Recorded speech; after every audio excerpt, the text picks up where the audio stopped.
근데 미국에 이어서 오늘 국내 증시도 긍정적인 흐름이 이어지고 있다. 이렇게 보시면 될 것 같습니다. 자, 미국 쪽에서 확인해 보게 되면 사실은 M7 관련주들이 전반적으로 약세가 이어지는 모습이었는데 그럼에도 국내 시장은 상승을 하고 있습니다. 그 이유를 얘기를 해드리자면 금리 인하에 대한 얘기 때문에 일단은 다우지수가 상승을 했죠. 다우지수가 상승할 이유는 역시 금융주가 이슈가 되었다라고 생각을 하시면 될 것 같고요. 그 다음에 M7 관련주가 하락을 하는 모습을 보여주기는 했는데 어제 혹시 밤에 장 보신 분들 계신가요? 나스닥이 1.5%까지 하락을 했다가 0.3%까지 땡겼어요.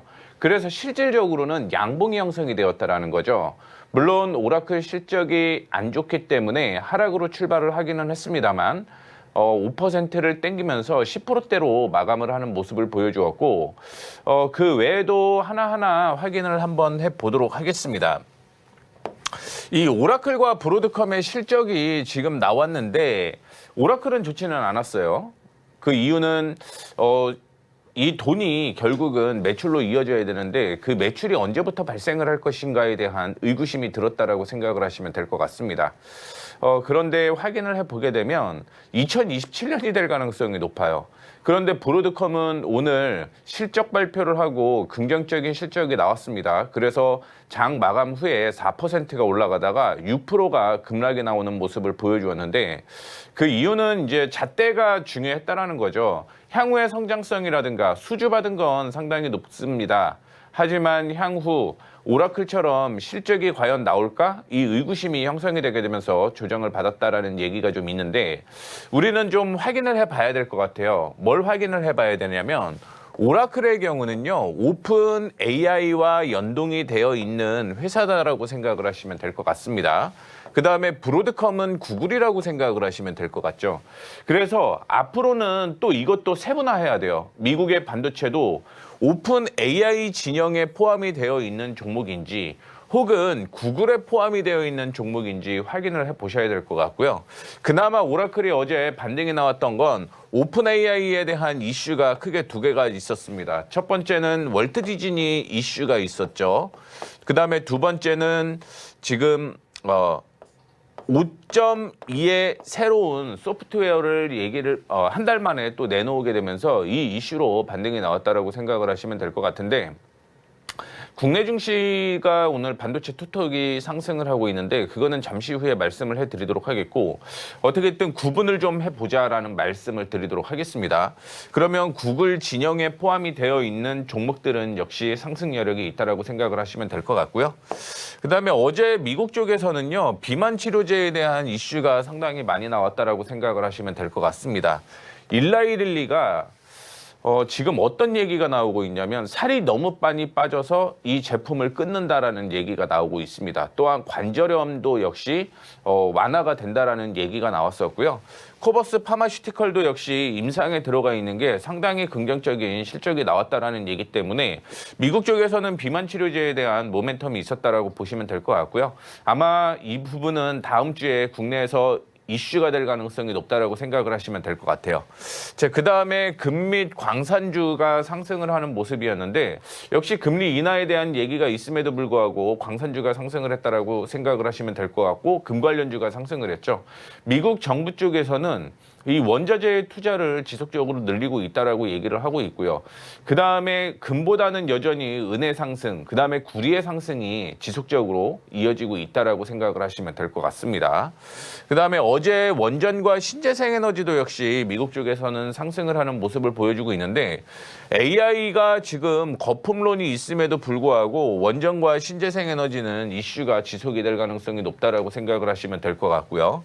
그 다음에 스페이스 X에 대한 얘기 때문에 우주항공 관련주가 상승을 했는데 뭐 그 얘기가 있었죠. 뭐 어디에서 보도가 내년에 스페이스 X가 상장이 될 것이다. IPO를 추진할 것이다라고 얘기를 했는데 앨런 머스크가 얘기를 하는 내용이 있죠. 어떻게 알았지? 그의 뉴스가 맞다. 라는 얘기가 나오게 되면서 이 우주항공 산업에 대한 모멘텀이 어제 이슈가 미국 쪽에서도 되었다라고 생각을 하시면 될 것 같습니다.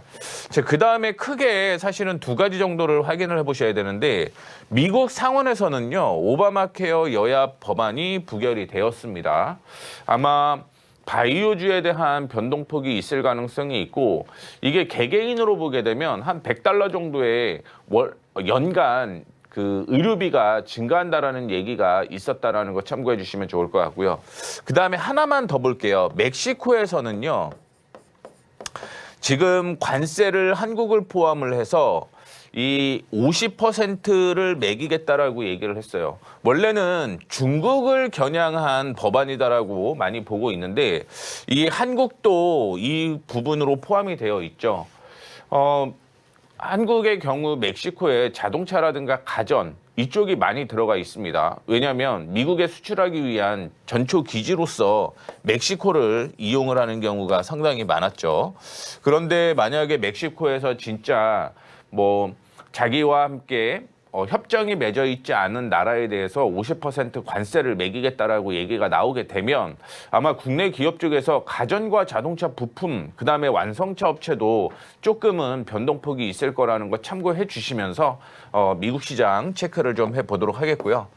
그다음에 역시 오늘 시장 반등이 나오고 있는 모습인데 참고로 어제 기준이라서 음봉으로 마감을 한 모습인데 여전히 저항은 4,185포인트라는 거 참고해 주시면 좋을 것 같고요. 지지는 4,065포인트에 작용을 하고 있습니다. 두 번째로 보게 되면 코스닥의 경우는 이전에 저항을 돌파를 했어요. 그러면서 지지를 930포인트로 보시는 게 좋을 것 같습니다. 930포인트 이탈하지 않으면 산타 랠리에 아마 코스닥이 조금 더 이슈가 될 가능성이 있다는 거 참고해 주시면 좋을 것 같고요. 대부분의 업종이 상승을 하고 있습니다. 그중에 이제 삼성화재의 경우 어제가 선물옵션 동시만기일이었죠. 그런 이슈 때문에 급당이 나왔다가 제자리 찾아가는 모습이다라고 생각을 하시면 될 것 같고요. 전반적으로 시장은 강보합의 모습을 보여주고 있다는 것도 확인을 해볼 수가 있을 것 같습니다. 자, 그 다음에 자산주 모멘텀이 작용을 했던 종목들이 최근에 주가 상승이 이루어지고 있는 모습이죠. 이전에 천일 고속이라든가 오늘 서부 T&D 하림 지주가 자산주에 대한 모멘텀이 형성이 되는데 제가 이따가 관심 종목을 언급을 해드릴 때 자산주에 관련된 종목 하나를 언급을 해드리도록 하겠습니다. 끝까지 시청해 주시길 바라겠고요. 스페이스 X 관련해서는 스페어와 함께 세아비스틸 지주가 오늘 모멘텀이 되어오고 있습니다. 그 외에 우주항공 테마였던 루미르라든가 캔코와 에어로스페이스 이런 종목들도 전체적으로 이슈가 되는 모습을 보여주고 있고요. 그다음에 로봇주도 역시 오늘 상승을 하고 있는 모습인데 HL만도에 대한 모멘텀과 함께 현대차에서는 로봇을 하려고 지금 공장을 짓고 있죠. 그러다 보니까 이런 모멘텀이 형성이 되었다라고 생각을 하시면 될 것 같습니다. 자, 마지막으로 반도체에 대한 얘기를 조금 해봐야 될 것 같은데 브로드컴이 급락이 나왔습니다. 그렇죠? 브로드컴이 급락이 나왔고 오라클 역시 급락이 나오는 모습을 보여주고 있는데 삼성전자와 SK하이닉스가 왜 상승을 할까요? 이거를 확인을 해보셔야 돼요. 첫 번째 이슈로 확인을 해보게 되면 나스닥이 하락으로 마감을 하기는 했습니다만 그래도 양봉으로 마감이 됐다라는 걸 확인을 해볼 수가 있을 것 같습니다. 두 번째는 지금 미국에서 마이크론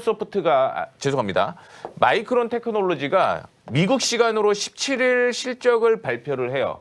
그런데 어제부터 계속 뉴스가 나왔던 게 이 마이크론 테크놀로지의 목표 주가를 계속적으로 상향 조정을 하고 있다는 걸 확인을 해볼 수가 있을 것 같습니다. 자, 그러면 메모리 반도체에 대한 상승이 이어진다라고 생각을 하시면 될 것 같고요. 삼성전자와 SK하이닉스가 그런 이슈로 인해서 상승을 하고 있다라고 보시는 게 맞을 것 같습니다. 자, 그러면 두 종목이 상승을 하게 되면 결국은 HBM 관련주는 상승 여력이 지속적으로 있다라고 생각을 하시면 될 것 같고요.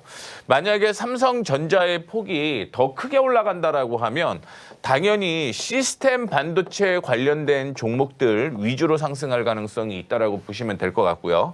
SK 하이닉스도 뭐 요즘에는 구분이 되고 있지만 경고 종목이 이슈가 있습니다만 다음 주 18일 날 국내에서 삼성전자와 SK 하이닉스의 4분기 실적이 다시 한번 가시화될 가능성이 있다는 거 참고를 해주시면서 반도체, 뭐 AI에 대한 모멘텀이 줄어들고는 있습니다만 여전히 실적적인 측면으로 그다음에 AI와 다르게 메모리 반도체는 성장세가 이어진다는 거 참고를 해주시면 좋을 것 같습니다.